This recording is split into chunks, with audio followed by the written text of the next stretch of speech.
और वहीं अब बात करते हैं पश्चिम बंगाल की, जहां पर ईडी की टीम पर किस तरीके से हमला किया जाता है और उसके बाद कैसे जमकर राजनीति हो रही है। टीएमसी लगातार अब घिरती हुई नजर आ रही है। बीजेपी की तरफ से प्रदर्शन किया गया और इसके अलावा कानून व्यवस्था पर सवाल उठाए जा रहे हैं, तो दूसरी तरफ अब टीएमसी और ममता सरकार को उनके सहयोगी घेरते हुए नजर आ रहे हैं। दरअसल इंडी गठबंधन के जो नेता हैं वो सवाल उठा रहे हैं, जिनका कहना है कि कानून व्यवस्था पूरी तरीके से ध्वस्त हो चुकी है। रिपोर्ट में देखिए।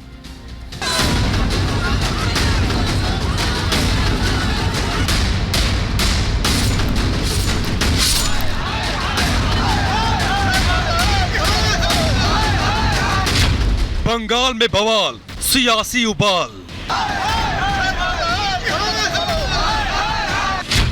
ईडी पर हमला, सियासी बदला। भ्रष्टाचार छिपाना, इसलिए ईडी निशाना। पश्चिम बंगाल में राशन घोटाले को लेकर छापेमारी करने गई ईडी की टीम पर हमले से सियासी भूचाल आ गया है। बीजेपी पश्चिम बंगाल सरकार पर कानून व्यवस्था के मुद्दे को लेकर हमलावर है। बीजेपी ने ममता सरकार पर गुंडागर्दी का आरोप लगाया है। बीजेपी नेताओं का कहना है कि पश्चिम बंगाल में कानून के राज के साथ लोकतंत्र खत्म हो गया है। टीएमसी भ्रष्टाचार छिपाने के लिए जांच एजेंसियों को ही निशाना बना रही है कि बंगाल में लोकतंत्र समाप्त हो गया है, बंगाल में संघीय ढांचा समाप्त हो गया है, बंगाल की मुख्यमंत्री डिक्टेटर की भूमिका में है और अपने को समझती है कि ये भारत से कटा हुआ है, ये किम जोंग की तरह ट्रीट करती है। बंगाल में ईडी पर हमले को लेकर बीजेपी ने विरोध प्रदर्शन भी किया। इस दौरान बीजेपी कार्यकर्ताओं ने रैली निकालकर ममता सरकार के खिलाफ नारेबाजी की। बीजेपी नेताओं का कहना है कि ममता सरकार में टीएमसी के नेता खुलेआम गुंडागर्दी कर रहे हैं।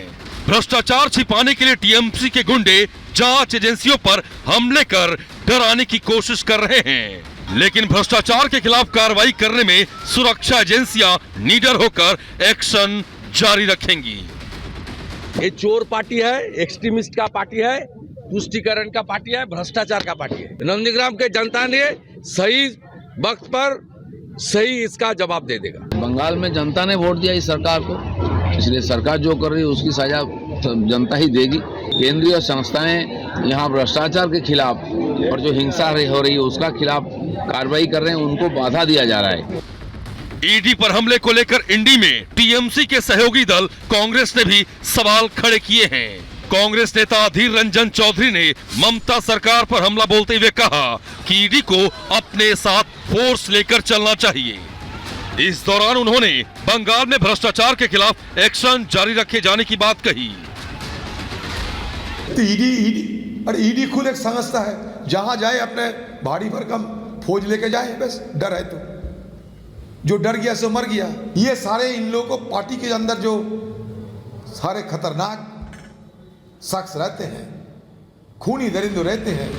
पश्चिम बंगाल में ईडी को लेकर ताबड़तोड़ एक्शन जारी है। इस मामले में अब तक 3 एफआईआर दर्ज हो चुकी हैं, जिससे टीएमसी बैकफुट पर नजर आ रही है। टीएमसी के नेता कुणाल घोष ने ईडी पर हमले को दुर्भाग्यपूर्ण बताया है। वो जो एक अनफॉर्चुनेट इंसिडेंट हुआ, वो बीजेपी का पॉलिटिकल प्रोवोकेशन ट्रैप था और सेंट्रल एजेंसी बहुत सारे स्टेट में जाकर ऐसा सिचुएशन को फेस करना पड़ा। हम लोग ये नहीं चाहता, लेकिन कहीं नई बात नहीं है। भ्रष्टाचार के खिलाफ एक्शन को लेकर ईडी हमेशा निशाने पर रही है। हर दिन ईडी के एक्शन को सियासी नफा नुकसान से जोड़ते हैं। ममता बनर्जी ईडी की कार्रवाई को राजनीति से प्रेरित बता चुकी हैं। ऐसे में बंगाल में ईडी पर हमले से टीएमसी के मंशा पर सवाल खड़े हो रहे हैं। ऐसा इसलिए भी क्योंकि ईडी की टीम टीएमसी नेता शाहजहां शेख के घर छापेमारी करने गई थी।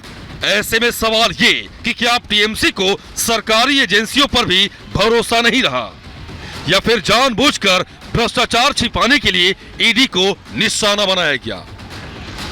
Bureau report, Republic Bharat.